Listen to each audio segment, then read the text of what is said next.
Now let us discuss about the features of the right atrium. This is the right atrium. Right atrium is the right upper chamber of the heart.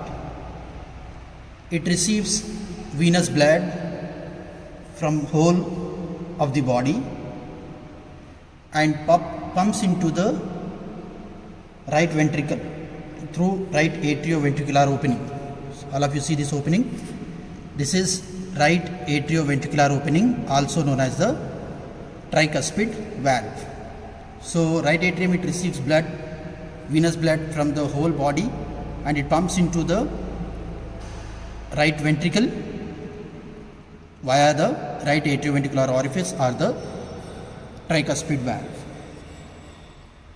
Now it forms right border of the heart and part of the upper border and also part of the sternocostal surface and part of the base of the heart. Now what are the external features of the right atrium? See, if you see the elongation of the right atrium, it is vertically elongated, receiving superior vena cava at the upper end. So let me show you the opening of the superior vena cava.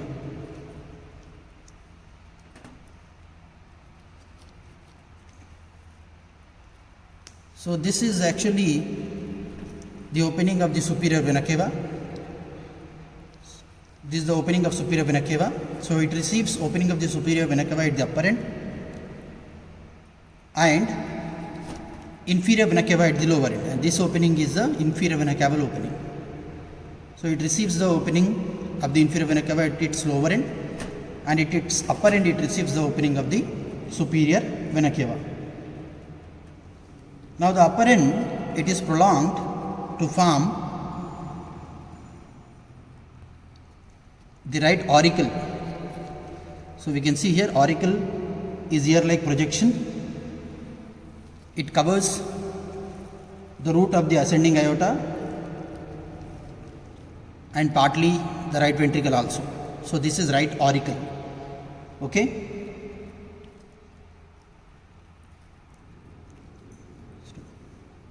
Along the right border of the right atrium, there is a shallow vertical groove. There is a shallow vertical groove. So this which passes from superior vena cava above and inferior vena cava below. So this groove is known as sulcus terminalis. So this is sulcus terminalis. Okay. Now this sulcus terminalis, it is produced by an internal muscular ridge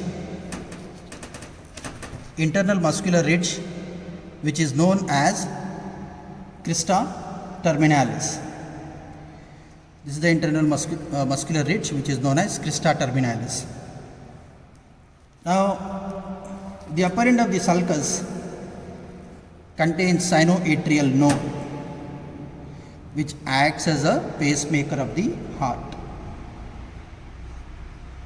Now there is a right atrioventricular groove separates right atrium from the right ventricle. So this is right ventricle and this is right atrium. So there is a groove which is known as right atrioventricular groove. So this groove separates right atrium from the right ventricle. Now what are the tributaries or the inlet of the right atrium? Number one is the superior vena cava, is the tributary of the right atrium, is the superior vena cava, and inferior vena cava is also the tributary of the right atrium. Coronary sinus is the largest vein of the heart. So here we can make out this is the coronary sinus. It also opens into the right atrium. Then we have some anterior cardiac veins. They open into the right atrium, and we have venae cordis minime. So they also open into the right atrium.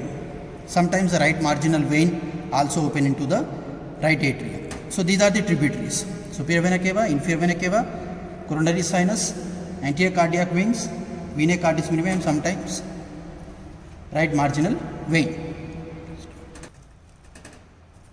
So blood from the right atrium goes into the right ventricle via this valve. We can see the tricuspid valve because it is having three cusps, 1, 2 and 3. So that is why it is known as tricuspid valve, and it maintains the unidirectional flow of blood. It maintains the unidirectional flow of blood. Now let us discuss about the internal features of the right atrium. Right atrium has got a smooth posterior part which is known as sinus venerum. This is the smooth posterior part, and this is the rough anterior part. Then we have interatrial septum. Now the smooth posterior part, developmentally this part it is derived from right horn of the sinus venosus.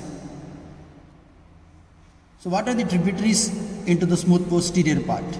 Number 1, superior vena cava here, the opening, the superior vena cava, and inferior vena cava opens at the lower end. This is the inferior vena caval opening. Then this opening of the inferior vena cava, it is guarded by a rudimentary valve which is not clearly seen here. So actually this is the rudimentary valve, so which is known as the Eustachian valve. Eustachian valve. So what is the significance of this Eustachian valve? During embryonic life, this valve guides the inferior vena caval blood to the left atrium through foramen ovale. Okay. Then coronary sinus opens in between them. The opening of the coronary sinus, and there are some the opening of the coronary sinus, it is guarded by a valve which is known as Thebesian valve, and there are numerous small veins which are known as the venae cardis minime, which opens into the posterior smooth part of the right atrium, also known as the sinus venerum. Now coming to the rough anterior part of the right atrium,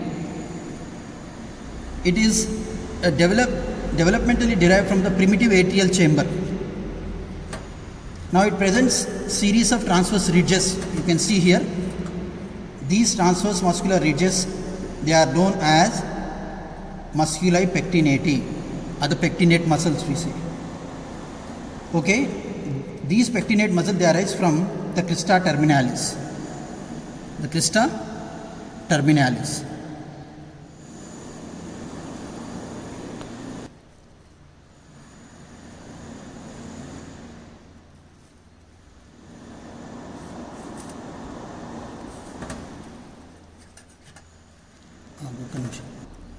Let us discuss about interatrial septum.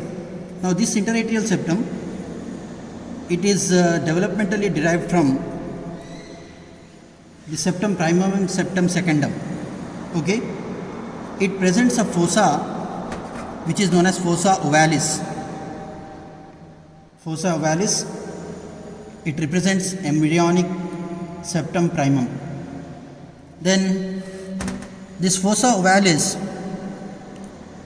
it is guarded by a valve which is known as the limbus fossa ovalis. Actually it is a prominent margin of the fossa ovalis. Okay, so this annulus ovalis or the limbus fossa ovalis, it represents lower free margin of the septum secundum. So let us see the internal features of the right ventricle. This is the right ventricle. So if you open the right ventricle, we can see the right atrioventricular orifice or the tricuspid valve. Then we can see pulmonary orifice. Pulmonary orifice, it is guarded by pulmonary valve. So we can see here, this is the pulmonary trunk arising from the right ventricle of the heart. Right. So this pulmonary trunk or the pulmonary orifice, it is guarded by pulmonary valve. Now if you see the interior of the right ventricle, it has muscular ridges which are known as like papillary muscles we can make out, right? This is the papillary muscle. So this papillary muscle, one end of this papillary muscle is attached to the ventricular wall, right? And the other end is connected to the cusps of the atrioventricular orifice by chordae tendineae.